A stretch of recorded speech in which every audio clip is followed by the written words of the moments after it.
What is up, everybody? It is JT Sports. I am back to you guys with another episode of the JT Sports Podcast. On this episode, I want to be talking about the NFL's COVID outbreak. How will it impact the NFL playoffs? Why the Jacksonville Jaguars should hire Buccaneers offensive coordinator Byron Leftwich to be their next head coach.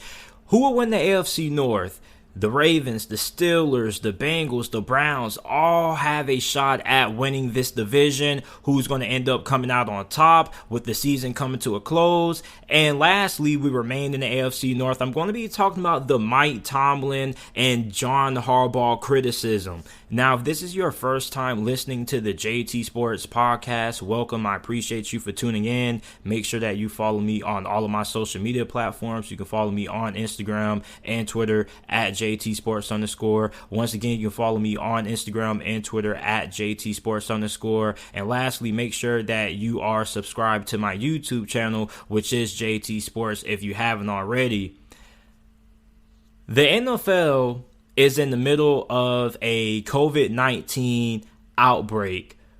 Monday, the NFL had 51 players who were added to the COVID-19/injury reserve list. And last week, Thursday, December 17th, the NFL had 150 players who were also added to the COVID-19/injury reserve list. Now, the NFL has met with the NFL Player Association, and they've been trying to find a way to change the protocols to make it easier for these players to return back to action. And the question that I have is, what if the NFL can't get this COVID outbreak taken care of? How will this impact the playoffs? Like, think about it.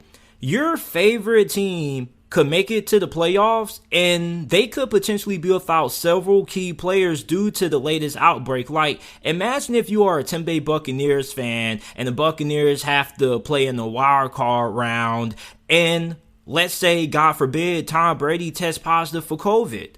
You potentially could be without your starting quarterback in the playoffs and without several key players. And it's really bananas about the situation that's going on right now, because teams have to promote guys from the practice squad. They have to sign guys off the street. Coaches are also testing positive for COVID-19. Like, the Browns just recently had to have a replacement head coach or interim head coach for their game against the Las Vegas Raiders because Kevin Stefanski came down with COVID-19, so he wasn't able to coach the game. You also had several games that have been moved to different dates, like the Raiders and Browns game originally was supposed to be played on Saturday. It got moved to Monday. There's also been a couple of other games that have been moved as well. So imagine if this COVID-19 outbreak continues and the NFL can't find a way to nip it in the bud. What's going to happen? Are the playoffs going to get put on hold? Like, there was one person on Twitter who suggested that the NFL should take like a break before the playoffs start to allow everybody to recover, so the outbreak doesn't postpone the playoffs any longer, or they don't have to change any of the scheduling for the game. And I understand where he was coming from. Like, the idea sounds great, but you got to think about it. If you postpone the NFL playoffs and you move the playoffs a week back, what's the point of having the number one overall seed? Because having the number one overall seed is supposed to be an advantage because you don't have to play in the wild card. You get 1 full week to recover. If you move the playoffs back 1 week, every single team is essentially going to have a bye week. Every single team is going to have a chance to recover. Now, you're probably going to say, well, JT, the number one seed is going to have a bigger disadvantage because now they're going to have 2 weeks to sit back, heal up, rather than having one. And I do understand that, but at the same time, you not playing football for 2 weeks can be a disadvantage because then you can be kind of rusty. You're going to have to get back into the flow of things. Like, the NFL has to find a way to get ahead of this situation. Now, they have taken measures, according to this article on ESPN, the NFL's new protocol policy for COVID-19 by the NFL and the NFLPA will institute changes in the return to play COVID-19 protocols that will make it easier for players who are vaccinated and asymptomatic to return to practice and games. The previous protocols, a vaccinated individual who tests positive for COVID-19 has to produce 2 negative tests 24 hours apart before being cleared to return. The NFL and the NFLPA focus on a new metric that measures the viral load of a player known as cycle threshold, aka CT. The CT value can measure whether a player is still contagious, even if in some cases, he would still test positive on a traditional case. The article also says that testing can begin as soon as 1 day after the initial positive and could significantly shorten the amount of time a vaccinated player spends away from the team facility. There are 3 ways that a vaccinated player can return under the NFL's new protocols. The first one is 2 PCR tests that are either negative or produce a CT value of 35 or greater. The second one is 1 PCR test that has either a negative or produces a CT value of 35 or greater, and a negative MESA test result taking 24 hours of the PCR test. MESA tests usually take around a couple of hours, maybe 2 or an hour less to get the results back.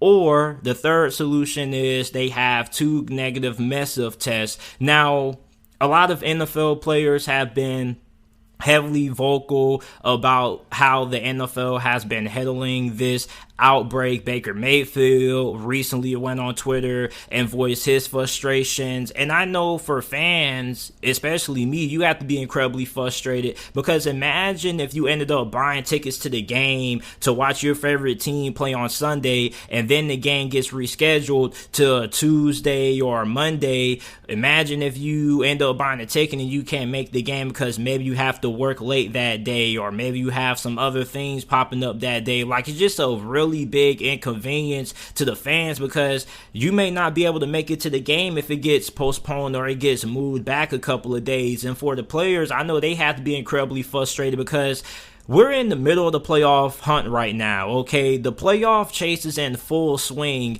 and for the Browns and other teams, they're without several key starters due to COVID, which is impacting their chances of making it to the playoffs. And imagine if you get into the playoffs and a couple of your star players end up testing positive because of this COVID outbreak. So for the NFL, I don't really understand why they just can't take like a 1 week intermission, allow everybody to go home, quarantine or isolate, allow everybody to, get a week off and then come back, get the COVID-19 test and solve the situation that way, because you don't want to be put in a situation where you're still having a bunch of players test positive for COVID come playoff time, because then how's that going to affect the playoff scheduling? On top of that, what if you have to move a playoff game from a Saturday or Sunday to a Tuesday? Then how's that going to affect, the rest period? Are you going to have to move next week's game, the divisional round, to a Monday or a Tuesday? Like, it's just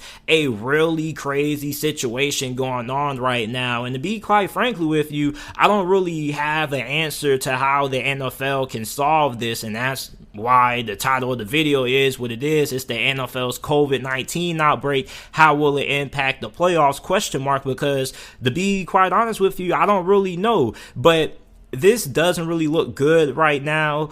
It still looks like a lot of players are still coming down with COVID-19. They're still testing positives. Some people are saying that the NFL needs to lessen the amount of times that they test players for COVID-19, because sometimes, and this happened to me, you can have a false COVID test. Like, I had a false COVID test I had to go ahead and get a COVID test this semester when I was at college because I thought I had like signs of COVID, and the whole time I just ended up having the flu. So I ended up having a false COVID test, which I ended up having to miss days of class. I had to self-isolate. It was a giant inconvenience. Like I was telling people I had the flu, like I was feeling, a little bit under the weather, but had to take precautions. So I ended up having a false COVID test. When I took it again, like a day later, I went off campus and took it somewhere else, and I came back negative. So, if you're an NFL player right now, man, you have to be incredibly frustrated about how the NFL has handled this situation.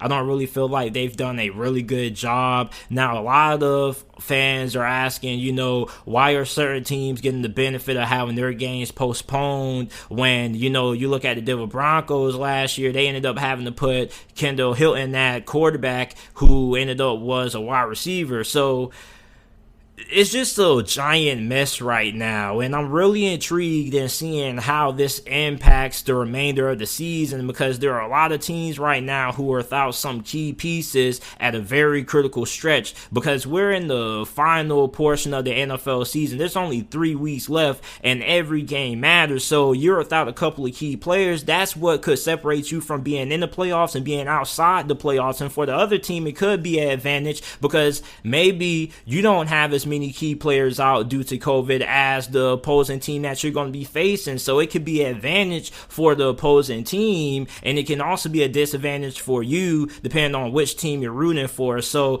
the NFL has to find a way to get a hold of this situation. I don't really know what they're going to do, but I'm really intrigued in seeing how this outbreak impacts the NFL playoffs.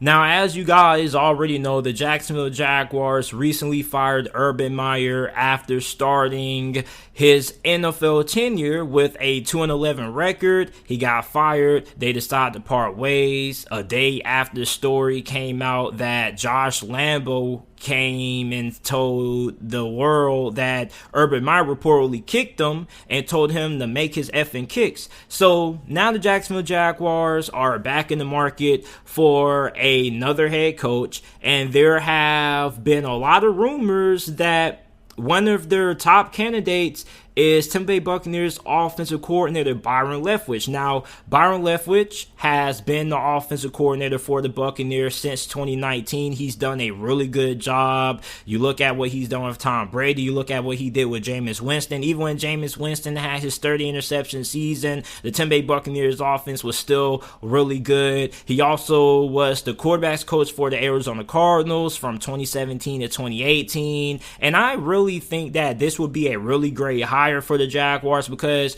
Byron Leftwich used to play for the Jaguars back in the day. He got drafted in the first round, 7th overall in the 03 NFL draft coming out of Marshall. He played like 4 seasons for Jacksonville from 03 to 06. He threw for 2,532 pass yards, 58 touchdowns, 42 interceptions, completing 57.9% of his passes, and he had a 24-26 record during his time as a starting quarterback for Jacksonville. He also spent time with the Falcons, the Steelers, and the Buccaneers as a backup. So when you look at Byron Leftwich, I think he would be a perfect fit for Jacksonville, because one, he already knows the city, and on top of that, you look at Trevor Lawrence, you got to find somebody who can come in and save Trevor Lawrence. And I've always been telling people this, like, what determines how successful a quarterback is in the NFL when they're drafted in the first round is the coaching staff. There has never been a quarterback drafted in the first round that has been a bust when he was drafted by a team that had a good head coach. Now you look at Zach Wilson, you look at Trevor Lawrence, you look at Justin Fields. They've all struggled this year, their rookie seasons, because their coaching staffs or the coaches that they have coaching them up haven't really been great. Meanwhile, you look at Mac Jones, who ended up getting drafted by the Patriots 15th overall this past year's NFL draft. He's having the most success out of any of them because he's in the best situation with the best coaching staff. So it's really important that the Jaguars get this hire right. Trevor Lawrence hasn't been great. Not really all his fault. Urban Meyer don't really know what he was doing, wasn't really giving James Robinson the touches necessary. Like, there was just a lot of mismanagement. And when you look at Byron Leftwich, he has been in that situation where he knows what it's like being a first round pick, having the high expectations, and having that former quarterback background. That's going to help him coach up Trevor Lawrence. And I really feel like if the Jaguars are going to get the most out of Trevor Lawrence, I really feel like they're probably going to want to bring in a offensive-minded guy, and Byron Leftwich would be the perfect person for that. And the Jaguars are a really appealing job because you do have a lot of young talent on this roster. You have Laviska Shenault. You still are going to end up having Travis Etienne when he comes back from his injury if James Robinson ends up going elsewhere. The offensive line does need some rebuilding, but you do have some nice young pieces on offense, and defensively you do have some pretty good players also. You got Josh Allen, you got Miles Jack. Like, there are some really nice young players on this Jaguars team, and if they can get the right coach, I definitely feel like they can get things headed in the right direction. And Sean Khan is a really patient owner, and I think that Sean Khan is a really solid owner. I'm not saying he's the greatest owner, but I don't think he's a bad owner. Like, Sean Khan's one of those people, like, he hires you and he doesn't step on your shoes. He doesn't tell you what to do. He doesn't tell you who to draft. He doesn't tell you who to sign. He hires you and he allows you to do your job. And I think that's something that makes Jacksonville really appealing. The fact that, Sean Khan doesn't always have his hand in the cookie jar, because there are a lot of instances where we see owners hire these coaches and they don't really allow the coaches to do their job. So you look at Sean Khan, whoever he hires, he's going to be extremely patient. So if he hires Byron Leftwich, he's going to give him at least 3-4 years to build this thing up and get this thing rolling. And with Byron Leftwich, I know he hasn't really had a lot of experience when it comes to coaching. He's only been a assistant coach in the NFL for like 5 years. But he has done a pretty good job, and Bruce Arians brought him to Tampa Bay, and he really likes him. And maybe Byron Leftwich may be the guy to replace Bruce Arians when Bruce Arians ends up stepping down. If he does end up stepping down, maybe he could be the next coach at Tampa Bay, or it could be Todd Bowles. But when you look at Byron Leftwich, he's been asked about the Jacksonville Jaguars job a lot over the last couple of days during press conferences. One press conference he didn't answer. I think another one, I saw a report saying that he walked out. And then there was also another press conference when he addressed it. He said that he's only worried about trying to win the division and help this team win another Super Bowl. So it does look like Byron Leftwich is on the Jacksonville Jaguars radar. They also have interest in Brian Dable, the offensive coordinator for the Buffalo Bills, and a couple of other candidates out there. But I think that Byron Leftwich probably is their main target, according to a lot of insiders in the NFL world. Jay Glazer said that Byron Leftwich has a lot of push, or he's getting pushed heavily to owner Sean Khan and a lot of people inside of the Jaguars organization. I definitely feel like the city of Jacksonville would like to hire Byron Leftwich, when you already know the fact that he played for Jacksonville. So I don't think that any Jaguar fans should be upset. And he's been a pretty good play caller. Now, I don't really know how the play calling for Tampa Bay works per se, because when Tom Brady signed with the Buccaneers, he had like a little stipulation in his contract that he would have a little say in personnel decisions and also in the play calling. So I don't really know how the play calling is really going. I don't know if Tom Brady's just calling all the plays, or if Tom Brady calls the plays sometimes and Byron Leftwich is calling the plays. I don't really know, but Byron Leftwich, I really felt like he did a pretty nice job in 2019 when Jameis Winston was his starting quarterback. Felt like he did a pretty decent job trying to get the most out of Jameis Winston. Overall, it didn't really work out, but he was still pretty effective, and the offense was really good. When you look at the Buccaneers, they've had some really good pass attacks, especially when it comes to their ability to throw the football downfield. A lot of big plays, a lot of splash plays, and that's something that Jacksonville hasn't really had a lot this year. They haven't really had those big plays down the field.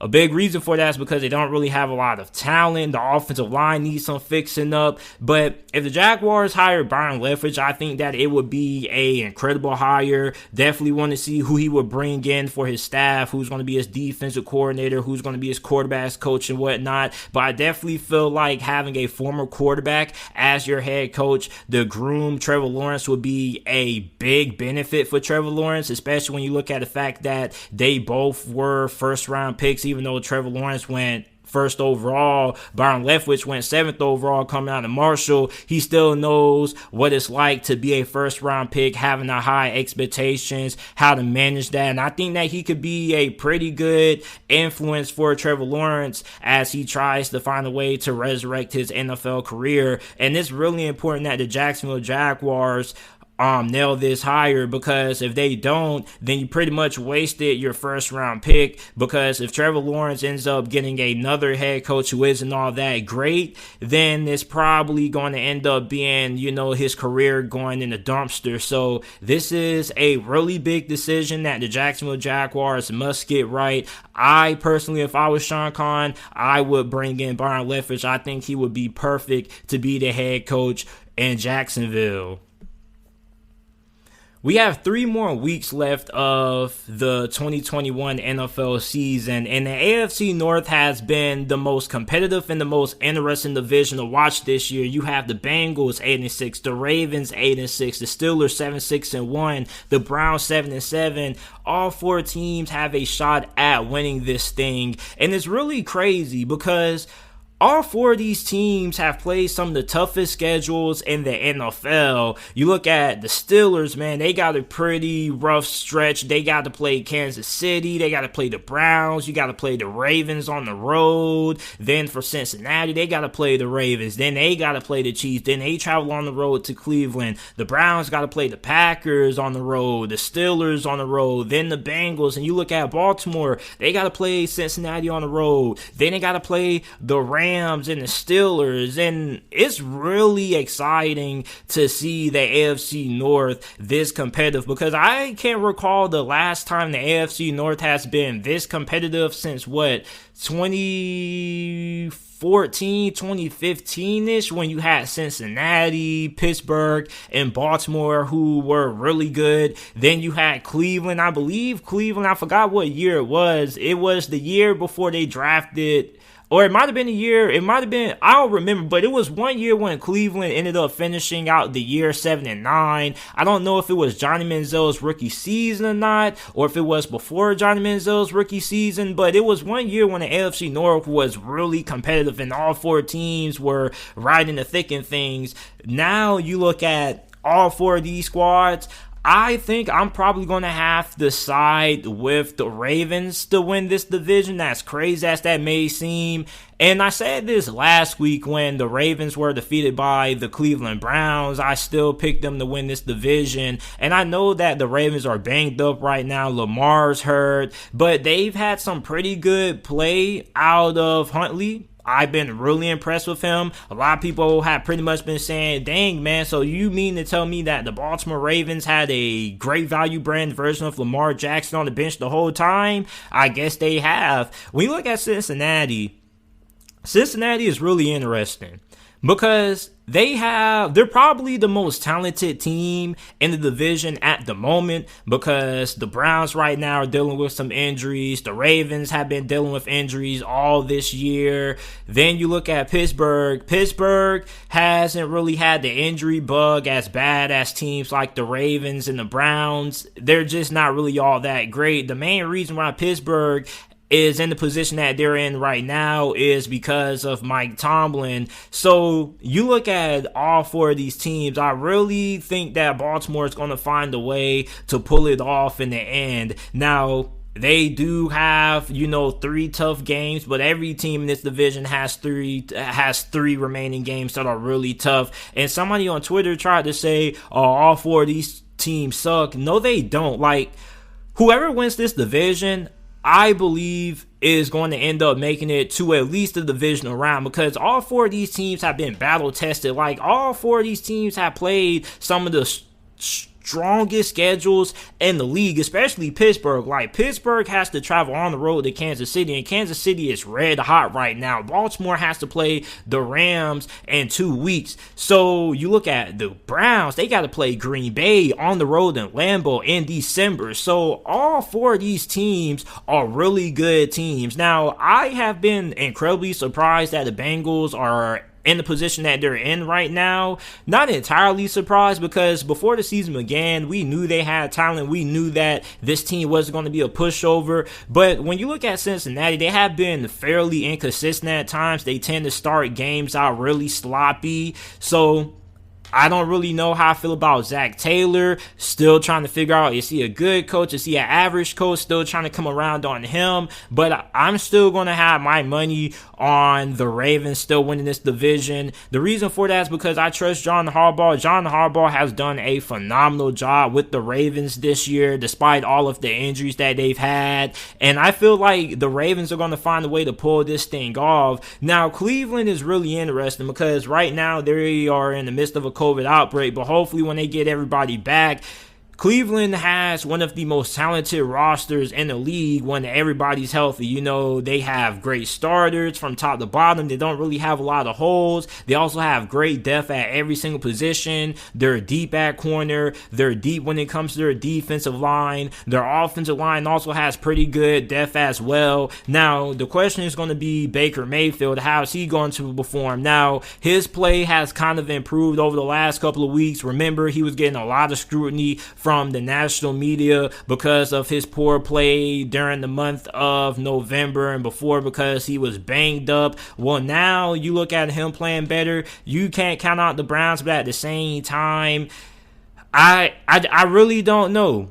I really don't know, because they have two really tough games, back-to-back away games on the road in Lambeau. Then you got to travel on the road to Pittsburgh. Like, those are two really tough away games, and you don't really want to close out your season having to play Green Bay in December and Pittsburgh and Heinz Field in December. Those are the last two teams you want to play in December, because they are incredibly tough to beat, especially Pittsburgh. Then you look at the Steelers themselves. I mean, you got to go on the road and travel to Arrowhead. Now, Pittsburgh has had a lot of success in the past on the road, and Kansas City when they travel to Arrowhead Stadium, but that's a really tough game. Then you close it out with the Browns and the Ravens. Then for Baltimore, you got to play Cincinnati. Remember the last time the Ravens played Cincinnati? Cincinnati pretty much mopped the floor with them. Going to be interesting to seeing how their second rematch goes. Then you got to play the Rams. The Rams, essentially, we all view as a Super Bowl contender. So the team that probably has the easiest remaining schedule probably is nobody, really, because I mean, Cincinnati, they got to play Baltimore, then they got to play Kansas City the following week after Pittsburgh plays them this week. So none of these teams have really easy schedules to close out the year. So it's going to be really interesting in seeing which team is going to be able to get hot during these last three games, and whoever wins this division, I believe, is going to end up making it to the divisional round at least. There are a lot of people that feel like whoever wins this division is going to end up going one and done. I don't really think that. Now, if Pittsburgh ends up winning the division, then I could see them going one and done, but I can't really see Cincinnati, Baltimore, Cleveland really going one and done. Even with the Ravens, they have had a lot of injuries, but they have been a really tough outing. And hopefully by that point, if they do win this division, they do get into the playoffs. Lamar Jackson should be healthy by then, so that should be an added boost. But overall, this division is really exciting. Like, you got to go ahead and grab your popcorn, because we don't really know who's going to win this thing. I still got my money on Baltimore. And remind you, I'm a Pittsburgh Steelers fan saying this. I still believe in the Ravens. Like, they've done a phenomenal job. Like, John Harbaugh, if they make it into the playoffs, definitely should be in the running for Coach of the Year. You can say the same thing with the Steelers. If they find a way to get in, Mike Tomlin should be Coach of the Year. But we've seen some really good coaching out of all four of these teams. You look at Cincinnati, I've been pleasantly surprised with how good they've been this year, even though they've had games when they've gotten a little bit sloppy in the first half, i.e. that Los Angeles Chargers game, which they ended up finding a way to come back, but then late in the game, the Chargers were able to pull away. But I'm still taking the Ravens to win this division. You guys let me know who you guys have winning this division. down in the comment section down below if you are watching this on YouTube, and make sure that you check out the JT Sports Podcast. A lot of you guys don't know this, but every single video that is uploaded on the channel is available on every single podcasting platform in audio format. Apple Podcasts, Google Podcasts, Spotify Podcasts, wherever you get your podcasts from, the JT Sports Podcast is available. All you got to do is go to the description down below, scroll down, and it will have all the links to the Apple Podcasts and Spotify Podcast platforms. Or you can go to whichever podcasting app or platform you like to listen to your podcast on. Type in the JT Sports Podcast and it should pop up. Also, make sure that you leave a 5-star review, like the video, and subscribe if you are watching on YouTube. Last thing I want to talk about.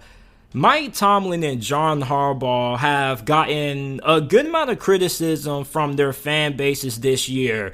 Remember when Pittsburgh tied with the Detroit Lions? There were a lot of Steelers fans that were on social media saying that they wanted Mike Tomlin gone. And with the Baltimore Ravens losing to the Green Bay Packers, they decided to go for the win instead of going for the game-tying field goal and playing for overtime.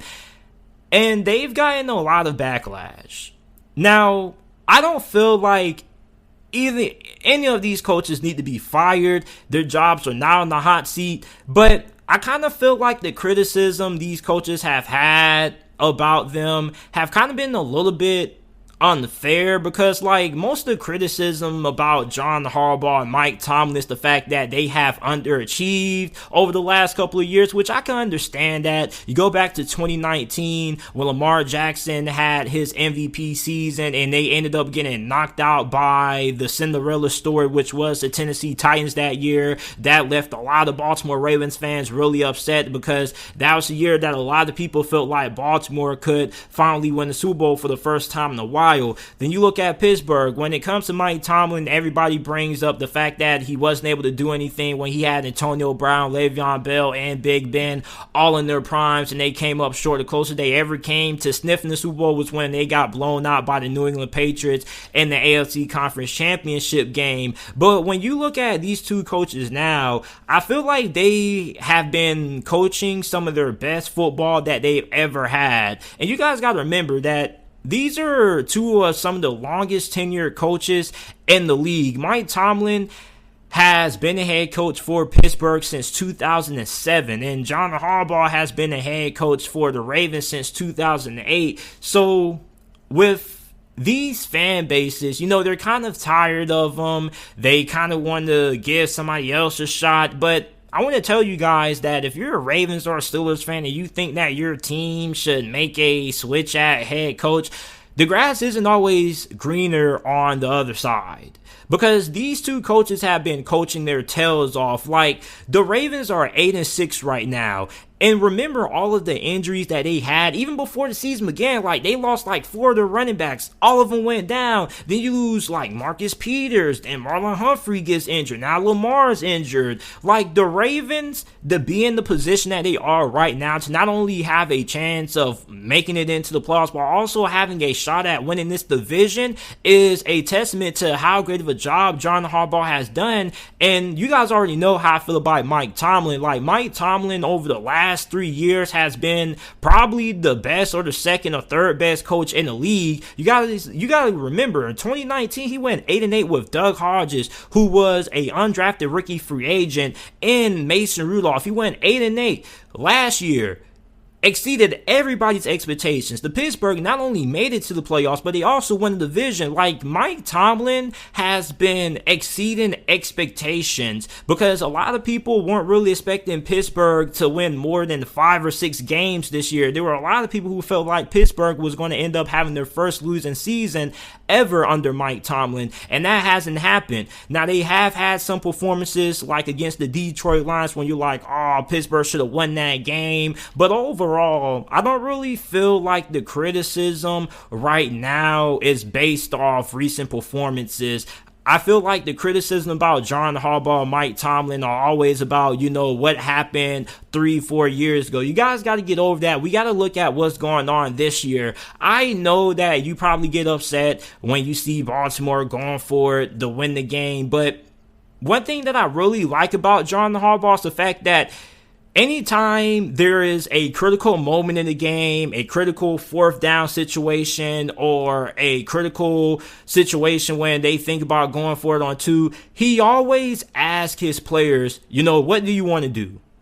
And there are a lot of coaches who don't do that. A lot of coaches just go ahead and make the decision based on what they feel is right. But the fact that John Harbaugh trusts his players enough that he wants to ask them and ask for their input and actually does what they tell him to, it's really heartwarming. There was a clip that went viral a couple of days ago after their loss to Green Bay. Although they lost the game, before they went 4-2, John Harbaugh went up to his offense on the sideline. He said, "Hey, do you guys want to go for it?" They said, "Yeah, let's go for it." Now, I don't have any issues with going forward on 2 to win the game. As a matter of fact, I am somebody who always advocates for coaches to try to win the game instead of playing for overtime. You play to win, you don't play to lose. And if you play in overtime, there is a possibility that you may not even get a chance to win the game because you might not even get the ball first. So the opposing team could get the ball first and they could just go down the field, score a touchdown, and game over.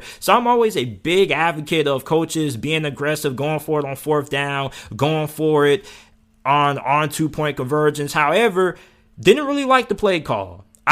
For the life of me, I don't understand why teams call play action, rollouts, or bootlegs in the red zone. It makes no sense when you could have ran the ball. You could have did the read option with Tyler Huntley. There's so much you can do. But the players, after, the 2-point conversion failed, they came up to him. Mark Andrews said, "Great call." You get what I'm saying?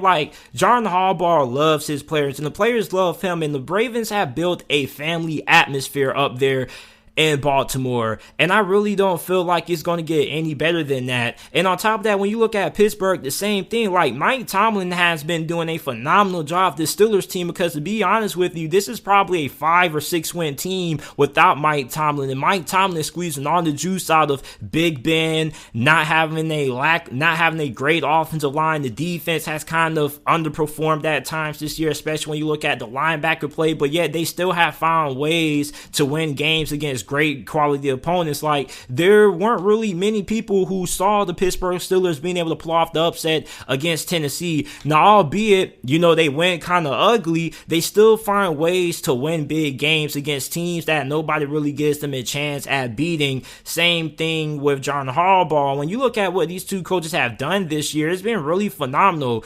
And I think that both the Steelers and the Ravens are heading into a really good place from a talent standpoint going into the next couple of years. I definitely feel like Pittsburgh and the Ravens are going to have a legitimate Super Bowl window opening up for them. Now, the Ravens, you probably could say they already have a Super Bowl window with Lamar Jackson, and if they're able to stay healthy for a whole entire year, they're probably right in that conversation. For Pittsburgh, you definitely have to find, a new answer at quarterback with Big Ben getting up there in age, but you do have some great young talent, some great young talented pieces there. You got Deontay Johnson, who is emerging. You got Najee Harris, who should be in the running for Offensive Rookie of the Year. You got a really good defense. Still got Cam Hayward. You got TJ Watt. You got Minka Fitzpatrick. There are a lot of great pieces, great young pieces on this Steelers team. And I think if the Pittsburgh Steelers can figure out the quarterback situation and, improve the offensive line a little bit, they definitely can be right back in that Super Bowl window. So I definitely feel like for the next 4 to 5 years after this season, the Ravens and the Steelers are going to be set to be in prime position to make a legitimate run at the Super Bowl because they have great young rosters. They have young players who should be entering their prime years. So I think the best is yet to come. And when you have coaches who have been coaching a team for a very long time and fans, feel like the team isn't having the success that they feel they have, they start getting impatient, and that's when you start seeing fans like what happened after the Green Bay game start going on social media and saying that he needs to be fired. John Harbaugh, if he was going to get fired, he should have been fired a couple of years ago, but he's still here, and I think he's done a really good job. He's assembled a really good coaching staff, even though The status of Greg Roman returning next year, we don't really know. But overall, the Ravens have done a phenomenal job with what has happened this year with all the injuries they have. It's amazing that they're 8-6. With any other coach, the Ravens probably only have 3 or 4 wins right now. When you look at Pittsburgh, same thing can be said. Without Mike Tomlin, the Steelers are probably only a 3-4 win team. As a matter of fact, the only reason why I predicted Pittsburgh to make it to the playoffs before the season was because of Mike Tomlin. So you look at the criticism that they have underachieved. I think that's a narrative that's based on what has happened in the past. Based off this season, these coaches have overachieved, in my opinion. They have exceeded expectations, because I don't really think anybody expected Baltimore to still be in the running